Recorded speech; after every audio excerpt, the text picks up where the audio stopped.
రైతులకు ఎన్ని కష్టాలుంటాయి ఏం కథనోళ్ళ ఎక్కువ వానొచ్చినా కష్టమే వానలు పడకున్నా కష్టమే మందు బస్తాలు విత్తనాలు పెట్టుబడులు పంటలకు రోగాలు కరెంటు అడవి పందులు ఏనుగులు కోతులు మిడతలని ఎన్ని తీర్ల గోసలుంటాయి ఏం కథ అవిగాక మళ్ళా కూలీలు కలుపు తీతలు కోతలు అవి ఉంటాయి సరే ఇవన్నీ ఓర్చుకొని పంట పండిస్తే అది చేతికి వచ్చినాక అంగట్లో కొంటపోతే మద్దతు ధర లేక నెత్తి మీద పిడుగులు పడుతుంటాయి ఒక్కటా రెండా ఇక వాటికి తోడు మళ్ళా ఈ ఏలూరు జిల్లా పండ్ల తోటల రైతులకు కొత్త తీర్ల కష్టాలు కంటి మీద నిద్ర లేకుండా చేస్తున్నాయట.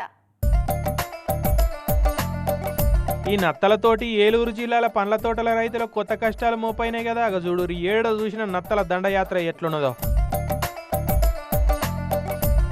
మొత్తం చెట్లను అతుక్కొని రసం పీల్చి మొక్కలను పీల్చి పిప్పి చేస్తున్నాయట.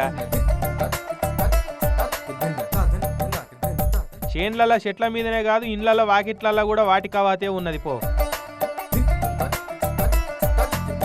అటు తూర్పుగోదావరి జిల్లా నల్లజర్ల మండలంలో చాలా ఊర్లలో కూడా ఇదే కత్తున్నదట.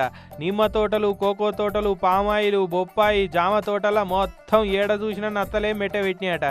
ఎన్ని మందులు కొట్టినా ఉసిల పుట్టలకెళ్ళి ఉసిళ్ళు వెళ్ళినట్టు మళ్ళా వస్తూనే ఉన్నాయట.